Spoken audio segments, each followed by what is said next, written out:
Specialist doctor SM. Sarwar. বিশেষ করে আপনাদেরকে বলবো যে আজকে এমন একজন ভাইয়ের সাথে আপনাদেরকে পরিচয় করে দিচ্ছে যিনি মরণঘাতী ক্যান্সার, এমনকি সবচেয়ে কঠিন ক্যান্সার যেটা ব্লাড ক্যান্সার, সেটা মুক্তি লাভ করেছে।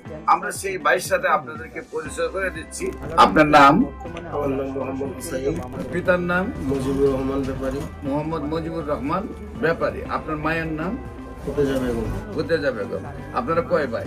আমরা 5 ভাই 3 বোন। 5 ভাই 3 বোন। আপনাদের গ্রাম হলো কোথায় বললেন? দক্ষিণ দশানি। গ্রাম হলো দক্ষিণ দশানি। দশানি। পোস্ট অফিস দশানি বাজার, থানা মতলব, জেলা হলো কুমিল্লা, চাঁদপুর। কিভাবে সুস্থ হয়েছেন একটু দেশবাসীর উদ্দেশ্যে?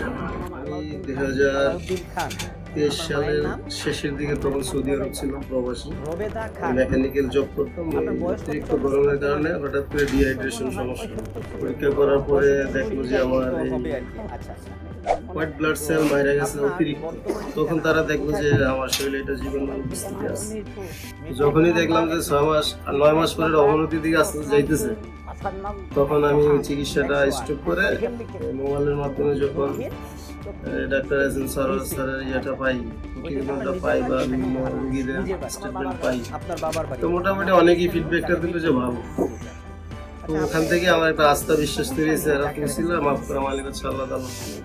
আমিও দেখি চেষ্টা করে এই তো 5 মাস ওষুধ আল্লাহ তাআলা খাওয়াইলে আলহামদুলিল্লাহ এখন বর্তমানে আমার অবস্থা, আমি শারীরিকভাবে অনেকটাই সুস্থ বোধ করতেছি।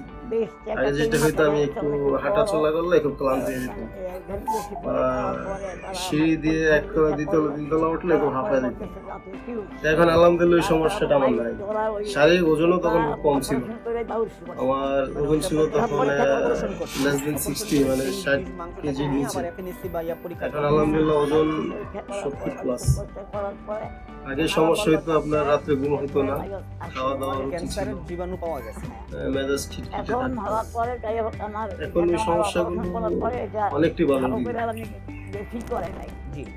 আলহামদুলিল্লাহ, আমরা দোয়া করবো ওনার জন্য, উনি যেন আজীবন ক্যান্সার মুক্ত থাকেন। দেশবাসীকেও বলবো আপনারা দোয়া করবেন উনি যেন আজীবন ক্যান্সার মুক্ত থাকেন। ঢাকা চেম্বার শনি রবি সোম সকাল 10টা থেকে বিকাল 5টা পর্যন্ত আমরা বাইতুল ভিউ লিফটের 11 জাতীয় মসজিদ বাইতুল মুকাররমের মেইন গেট আল্লাহ লেখা বরাবর বাইতুল ভিউ লিফটের 11তে রুগী দেখে সকাল 10টা থেকে বিকাল 5টা, এবং হবিগঞ্জের রুগী দেখে Habiganj bus stand popular general হাসপাতাল সকাল 10টা থেকে বিকাল 5টা। আপনাদের সবাইকে আমাদের অফিস ভিজিট করার আমন্ত্রণ জানিয়ে স্ক্রিনে দেওয়া নম্বরে যোগাযোগ করার জন্য আহ্বান জানিয়ে শেষ করছি। সবাইকে ধন্যবাদ। আসসালামু আলাইকুম ওয়া রাহমাতুল্লাহি ওয়া বারাকাতুহু।